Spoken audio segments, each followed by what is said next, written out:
So hey, welcome everybody. Today I'm going to basically generally talk about what's going on in the world of digital forensics and cyber analysis today. Kind of cover a bunch of different topics. We have about 45 minutes. So usually this briefing takes about 3 hours. So I'm going to be flying through some stuff. If you got questions, stop me, because I don't care if I complete the briefing or not. I mean, I do care. I mean, don't get me wrong. If there's some track that you guys want to go down, just fire up questions, and I'll be happy to go with that. In the world today, everybody needs cyber skilled people, right? But the issues are, the challenges are, hey, what do they need to know? Right. And then next, which is rarely talked about, is what type of the personality traits are somebody that you want in your cyber skilled people, right? And in addition to what they know, how they view the world is also has some validity as well. From a federal government perspective, NIST has put out the National Initiative for Cyber Education, aka NICE, and I went online and I actually counted. So I'm not sure this 1,124 KSAs is perfect, but it's probably ballpark pretty close. So if you are an organization and you're looking for cyber skilled people, and you're worried about, well, how do I write it up? What skill sets am I looking for? This is an amazing resource to go to, because there's already pre-written KSAs that are out there, on the market. You just you can copy and paste them. You can edit them as you see fit. And great resource. Highly recommend it. And like I said, with 1,024 KSAs, I'm sure you'll find 2 or 3 that will fit what you want. So the person, right? What do you want? What are you looking for in the individual? Number one is the person needs to be naturally inquisitive. In the world of cyber analysis, the world of digital forensics, you're basically, in some cases, you're looking at data and you don't even know what the question is, right? So you want to be able to peer through things. People that like to take things apart, and hopefully, at least in the world of digital forensics, you got to be able to put them back together. With the possible exception of chip-offs for cell phones, that's a whole nother issue. You don't put them back together. Like I said, like to take things apart. And last but not least, willing to make an honest mistake. What does that mean from a corporate perspective or from a government perspective? Well, what that means is that as examiners, we have to be able to accept a certain amount of risk. And that risk can take all sorts of forms. So getting back to mobile devices, right? If you have to perform a chip off on a mobile device, there's a chance you're going to just fry the thing, right? Even though you might practice on 2 or 3 other phones that are exactly the same, there's always a chance that you're not going to solder correctly, and you're going to cause some damage. That's the risk factor, and that's an example of the risk factor. Another example of the risk factor is that you're looking for X. X is there, and guess what? You don't find it. So there's a lot of jobs out there that people are looking for to fill, and they all require these kind of cyber type skills. So SOC analyst. At Mason, we've placed quite a few people in SOCs the last few years. It's a growing field. Probably going to continue to grow. Cyber intel analysts in both the public and private sector. You want people who maybe don't have as heavy a technical skill portfolio, but they have a much more in-depth analytical portfolio. And you run them, to basically look for that missing link. Malware analyst. So a malware analyst is not really a reverse engineer, kind of in between. right? So the malware analyst is somebody who can do open source research and can run some malware analysis tools, maybe do some static and dynamic analysis that I'll talk about later, and be able to come up with a conclusion. Pen testers. Now we're getting into people with a lot more technical skills, right? Because penetration testers, what do they do for a living? They break into networks, right? And that generally requires a fairly high adept at network engineering. You have to be very adept at using certain tools, certain development sense from a coding perspective is probably not a bad thing for a pen tester to have, right? The IR analyst, or IR here, means incident response, right? So you somebody calls up and says, I think my organization's been breached. You got to send people out to the client, right? And so these people have to be sharp. They have to be technically adept, but they also have to be able to, at least a couple of them have to be able to basically interact with the client and keep the client at ease. Digital forensic examiner. We think of digital forensic examiners primarily in a government perspective, law enforcement, intel community, but the skills of a digital forensic examiner actually bleed over quite well into the private sector. Digital forensic examiners obviously don't just work at criminal and terrorism cases. They are also in the private sector, do a private intel analysis, as well as, I don't know if I've never been personally sued, but when you're dealing with civil work, just about all civil cases today have a digital nexus. Specifically, what we're talking about there is I just got the term. Yeah, when you're dealing with, why do I forget this term? I'll come back to it. I'll remember it when I'm brushing my teeth. But in the civil arena, there's definitely a need for forensic examiners. And then last but not least, and I put this person last because this person has to have the highest skill set of all these, and that's the reverse engineer. So core skills, all right? Yeah, you have to know operating systems. You got to know networks. Today, you definitely have to be cognizant of cloud computing. Talk more about cloud computing in a few minutes. And you need some basic programming or scripting skills. You don't have to be God's gift to development. You don't need to be a C programmer, but you probably need to be able to program in Python, PowerShell, probably Bash a little bit, you know. All right, so here's an example. Command line. On the left, we have a Windows command line, which, believe it or not, most people under the age of 25 have never seen. And then on the right is a Linux Bash command line, which I'm not logged in as root at that point in time, right? So we're, in terms of core skills, we're looking for people who can operate, you know, at the command line. Right? Networks. What do I need to know from a network engineering perspective? Well, definitely TCP/IP, version 4 and version 6. Right? I need to have an understanding of how computers route. More and more today, when you see things like BGP hijacking and stuff like that, we need to know more and more about border gateway protocol.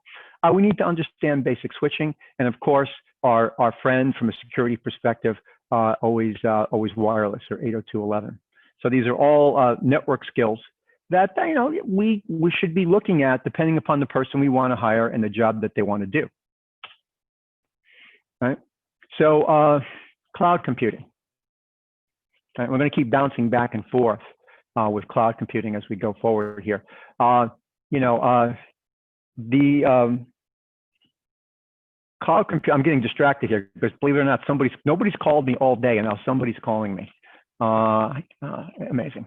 The concept of cloud computing using remote services is met from a general perspective is pretty much the same regardless of the cloud provider.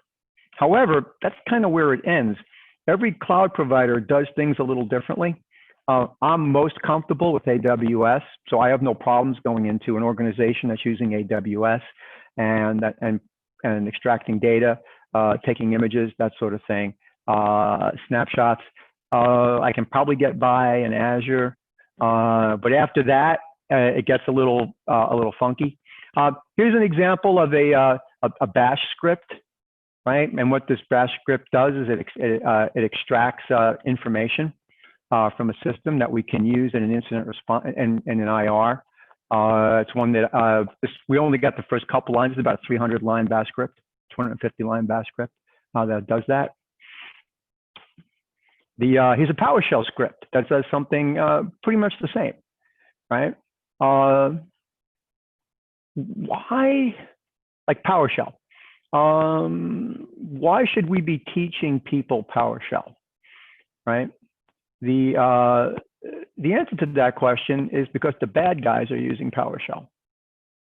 Not only that, but you can integrate PowerShell into Python. PowerShell runs on all platforms today, right? It runs in the Windows platform. It's native in Windows. It runs in Mac OS. I have on my Mac, I have PowerShell running. It runs perfectly fine, and it also runs in the Linux environment. Not native, of course. You have to actually install it. You have to install it in the Mac environment as well. So PowerShell, the bad guys use it. We have to understand. And last but not Python.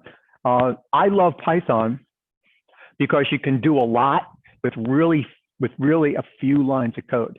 Now this is a simple Python program that actually encodes base64 encodes files, and you can see it's only like a dozen lines, right? And of course, I have another program that decodes base64. So if I see something, I think it's base64. I don't need 5,000-line Python script. I can press a button and I can decode it.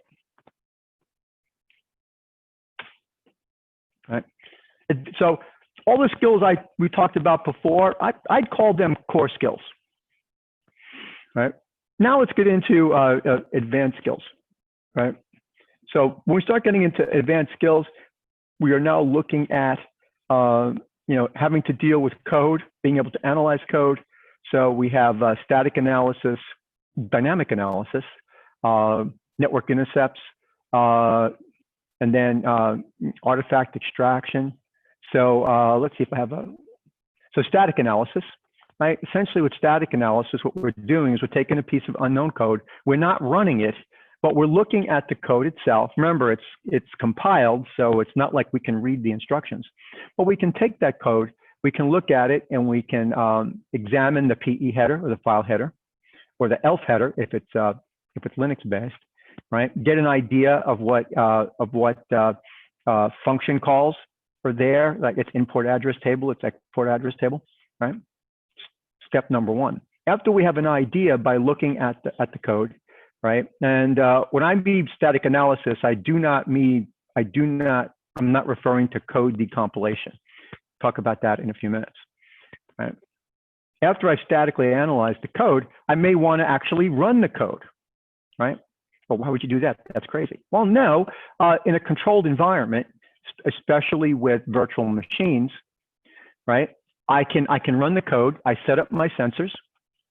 I collect data, and now I have a much better idea, along with my static analysis, of what a piece of code has done, right? And essentially, this is what VirusTotal does. When you upload something to VirusTotal, it's performing static and dynamic analysis, on the fly, comparing it to knowns, and then spitting out a report to you, right? So, essentially, you can do this on your own. Now, I was asked the question once, hey, why do I need to learn all this stuff when I can just dump this stuff into VirusTotal, right? Well, there's a problem with VirusTotal, right? The problem is, if you're uploading something to VirusTotal, first thing, you're giving something away that you no longer have control of, and they know who sent it. And so you, from an IR perspective, you could be violating your contract, with the customer. You may not want to let the world know that you have this code, right? So setting up your own dynamic analysis platform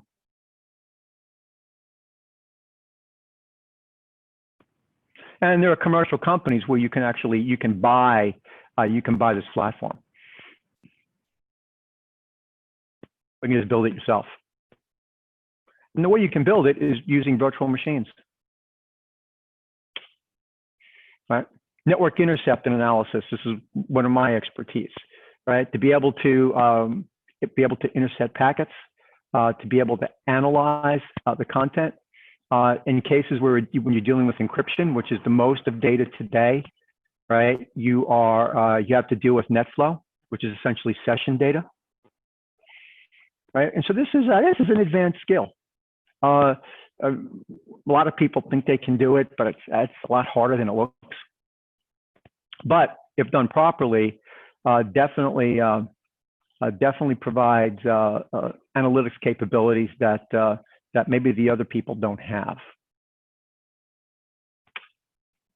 Right? Other advanced skills. Right? So file systems. Right?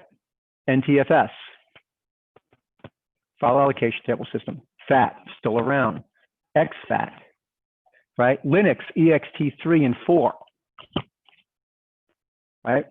And an Apple file system, right?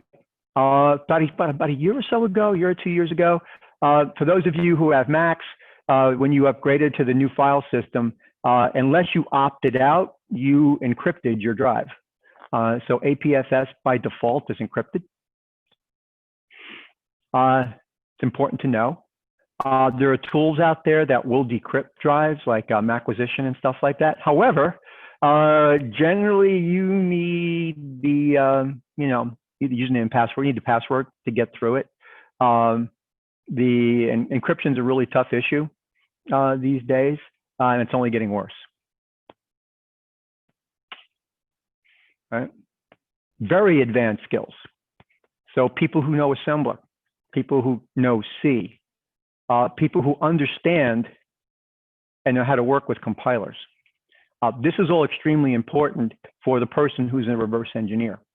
Because in a reverse engineer, you're going to decompile the code and you're going to end up with either some goofy looking non-referenced assembler, or if you got the money, you're going to be looking at maybe some non-symbolic C code. Either way, difficult to read. And actually, for the most part, you don't read line by line. You try to read procedure by procedure to try to figure out how this goes. Gives me a headache. One thing to note about reverse engineers is reverse engineers will probably have the highest IQ of your team. But there are some, and no offense to the reverse engineers that are out there in the crowd today, but most reverse engineers don't have a lot of really good interpersonal skills. They're generally the people you pay them a ton of money, and they're generally in the back room, and generally for the most part they don't interact as much with the customer. Like I said, I know reverse engineers that don't fit this bill, that they're massively personable, but about 65% of the ones I've met, they fit this bill very, very well.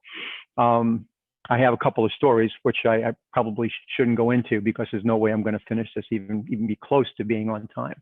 But very advanced skill. Assembler.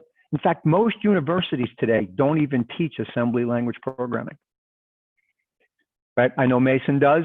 I think Virginia Tech does. When you start getting around to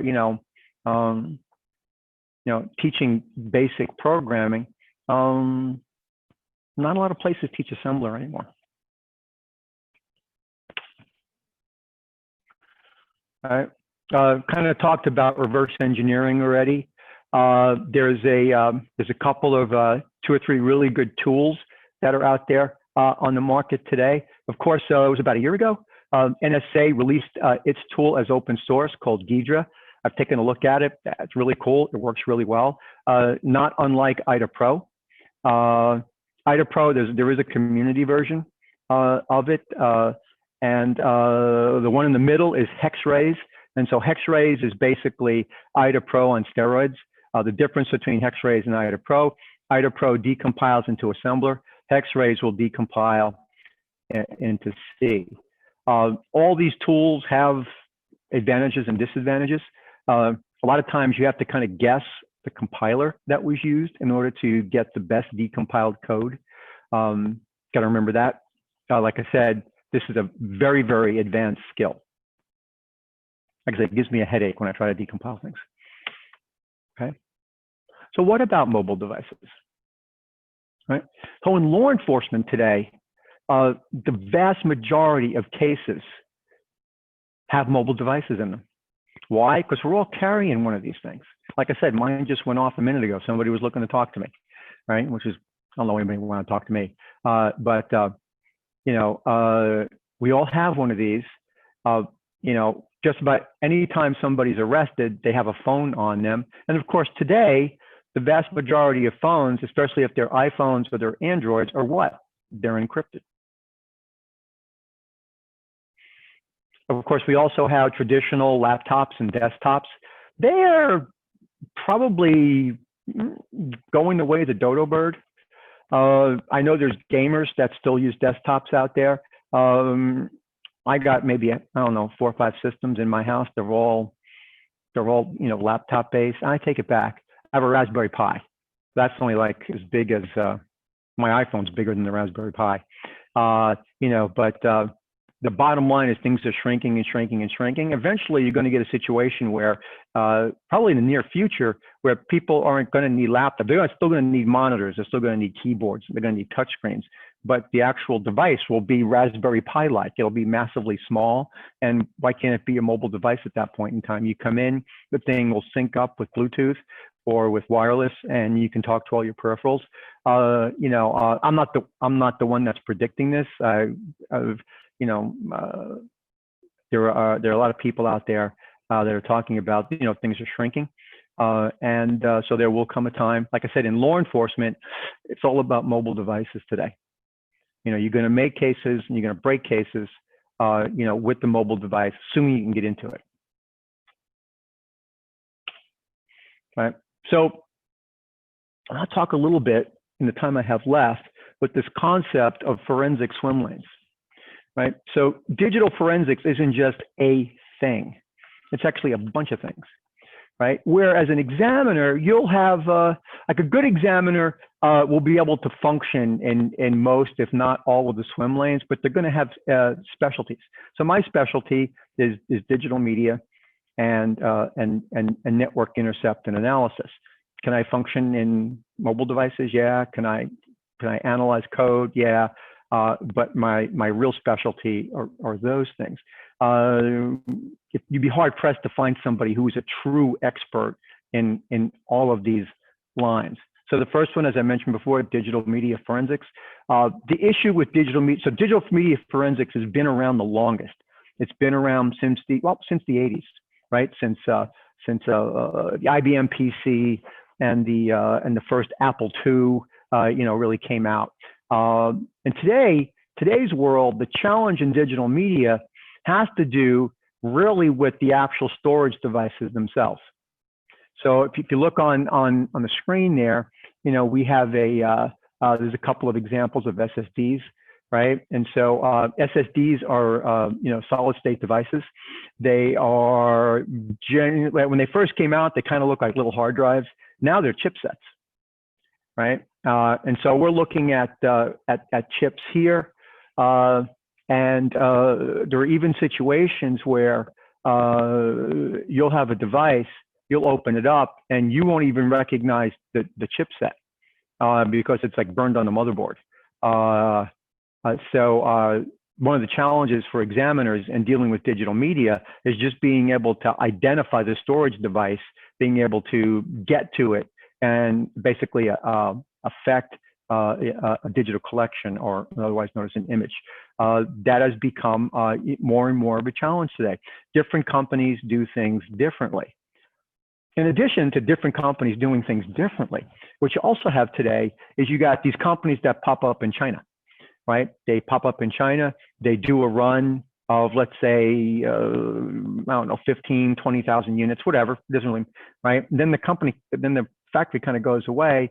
So now you have you got some laptop, right, that's being used, and you open it up, and it's like, what is that?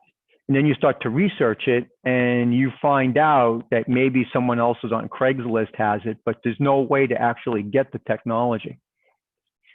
Right? So the challenge in digital media forensics today is now you're potentially down at the chip level trying to extract data.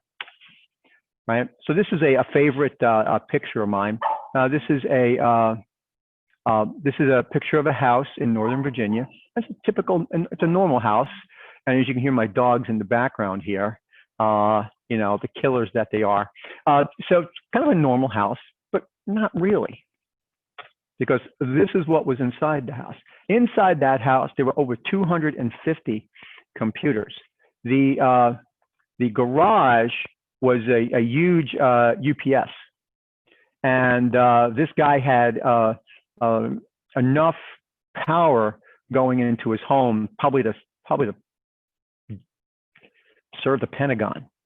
And so you go in and imagine walking into a house like this with a search warrant, and then like looking and going, oh my God, right? We spent a few days at this place, believe me. Yeah? A few years ago, we even saw 250 computers in one house. You know, you would see that like at well, you'd see it in the thousands at a co-location facility, you know, but we were shocked when we went in and saw this. You know, another swim lane is memory forensics, right? So we got, everything's encrypted today, right? You come in, you got a running computer. What you, if you're smart, what you'll do is you'll try to do a memory snapshot, right? And which will also, if the machine's running and you can do it, probably also try to do an image at the same time. And one of the reasons why we want to snapshot memory is because, first of all, some code only resides in memory. It doesn't exist in storage.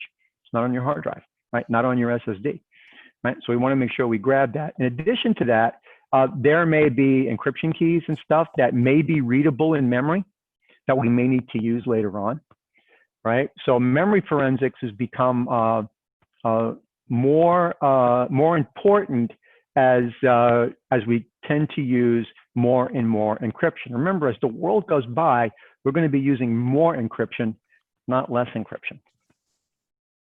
So there's a lot of cool tools. Yes, go ahead. Bob, so I did see a question come through related to the house with 250 computers. What was the reason for the search warrant? You know what? I'm trying to remember. Back then, we were doing primarily terrorism cases. So I think it was, I think this place was acting as basically an internet server site for a terrorist organization. You know, back then, almost all the cases we were working with were terrorist based. But yeah, they were basically the guy was he was an ISP, you know, and we went in and we seized all 250 of these computers. It took us a long time to go through them. Did that answer the question? Hope so.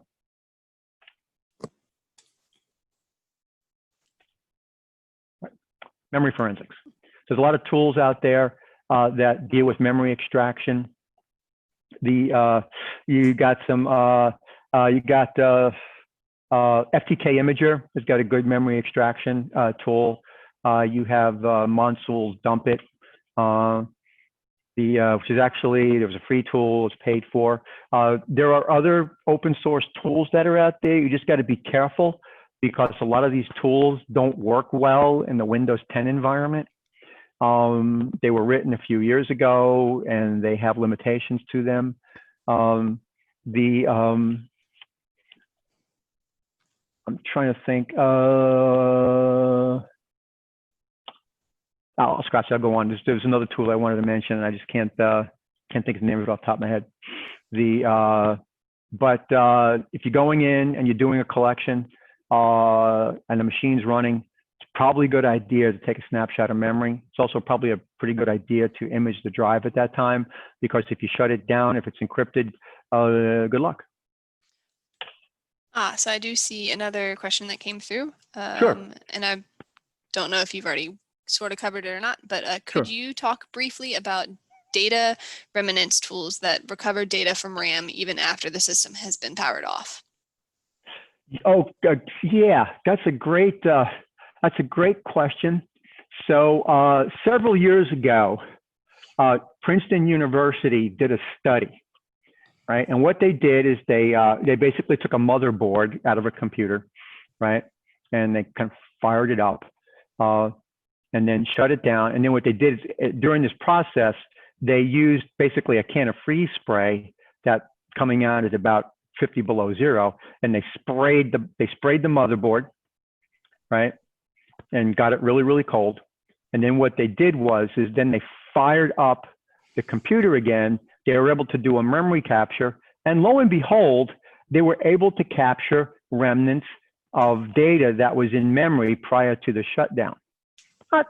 Pretty cool. It's a nice little technique. The problem is, okay, how do I use that in real life? If the machine's on, I'm not going to shut it. I'm not going to try to freeze it and shut it down. I'm just going to try to image it then.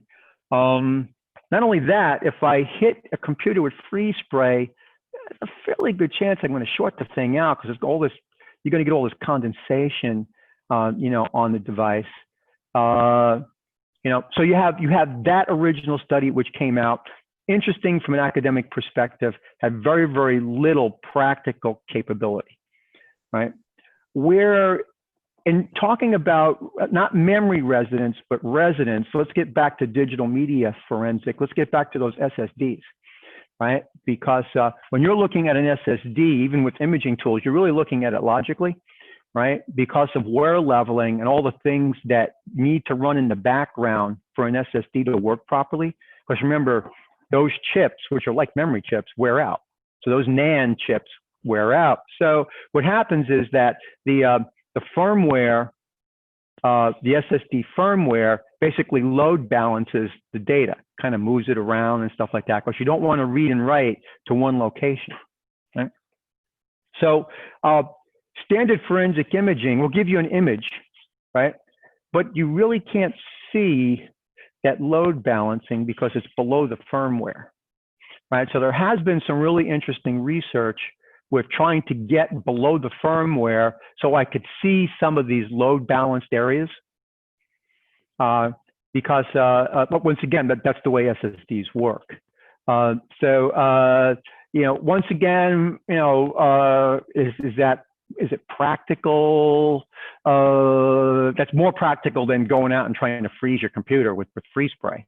But from a practical purpose, if you can image the drive, there's a good chance you're going to find the data you need anyway. You start needing to look into the load balance zones of an SSD that you don't see when you're looking at the image itself. There might be a possibility use for it, and people have done some really good research on that.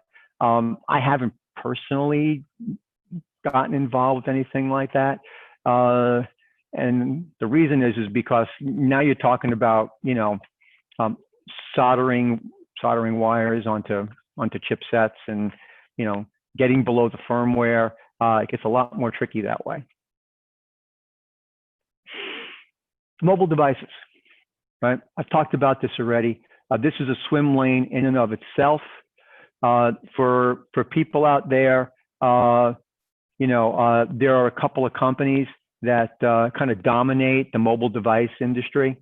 Of course, you have Celebrite, and they're an Israeli company. In fact, they just recently bought, I should say, Black Bag Technologies, which makes Blacklight. Blacklight's an absolutely fantastic tool. Celebrite's probably the number one mobile device forensic tool in this country, although they are Israeli-based. You have Microsystemations XRY. They're a European company. Also very, very good. Not as popular in this company, but massively popular over in Europe.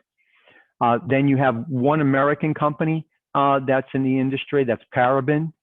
Do a decent job. And then last but not least, you have Oxygen, which is a Russian company. So when you start getting into forensics, where you're starting to get into devices that are extremely unique, especially in the world of mobile device forensics, there's really like a limited number of choices. I didn't mean to leave out Gray Key, Gray Shift. They're a specialty. They're a specialty niche in the market. They get past. So that Gray Key, Gray Shift gets past locking features. For those of you, there have been a couple of articles written about Gray Key, Gray Shift, but generally speaking, if you're allowed to buy their product, because they only offer it to law enforcement, so even as an academic, I don't have access to it, they make you sign non-disclosure agreements. And so why is that? So why is things in the world of mobile device forensics so much more difficult? The answer is because this is an industry of exploits, right? I'm holding my iPhone in my hand, and in order for me to extract data from this, I gotta make this thing do something it doesn't want to do, right? I gotta get past all its security features, right? And so in order to do that, you need to use all this specialty type of software. Oh, sorry, Bob. We got another question related to the spray technique. Okay. It was asked, what about a Ziploc bag in the freezer? It's still gonna, first of all, a freezer only drops things down to about 20 degrees. A Ziploc bag is just gonna trap the moisture.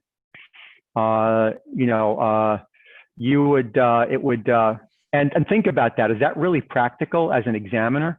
Once again, if I got the system and it's on, I'm going to image the system while it's on. I'm not going to take it. I'm not going to try to freeze it and do all these crazy things to it. So from an industry perspective, pretty much we laughed a lot when that came up. Interesting, but there's no practical.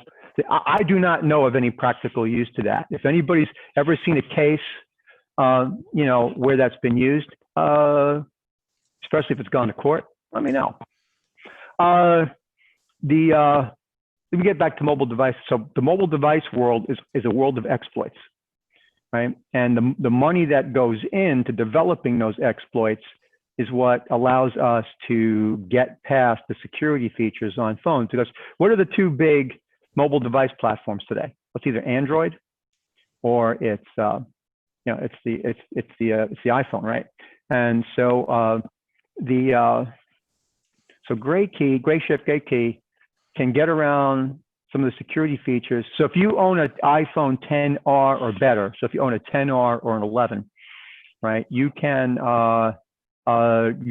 based on published research, you're fairly secure. Anything less than that, and they can get through a lot of security features. Doesn't mean they can get through the encryption, because with mobile devices, you have to get through the security features and you got to get through the encryption.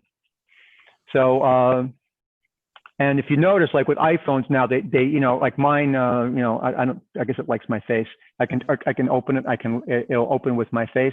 But if you notice now that after a day or so, it'll automatically default, and you got to put in your passphrase. Also, the longer the passphrases, the better from a security perspective.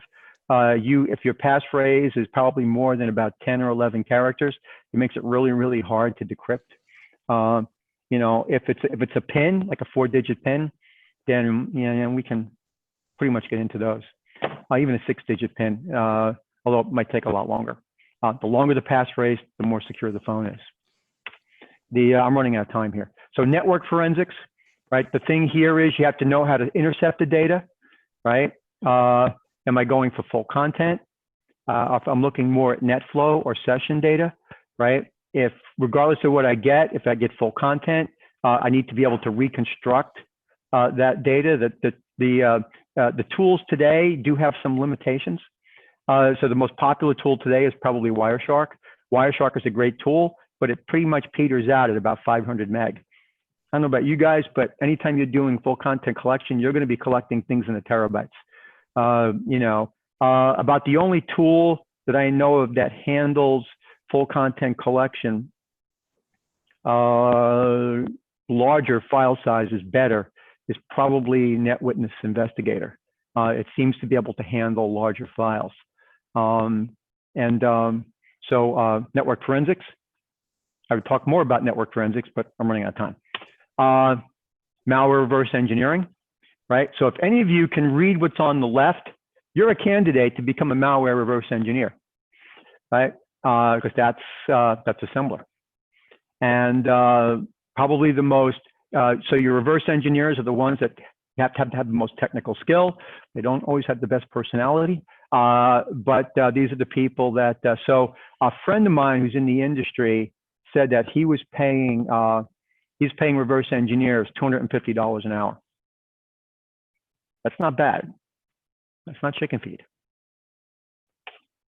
You know, there's a tactical aspect to this, right? So you know, so Osama bin Laden, right? Back in about May of 2011, when the Abbottabad compound was raided by Navy SEALs, Osama bin Laden is killed. And then all those SEALs became what? They became digital forensic examiners. They began to start to seize computers and they start to seize data.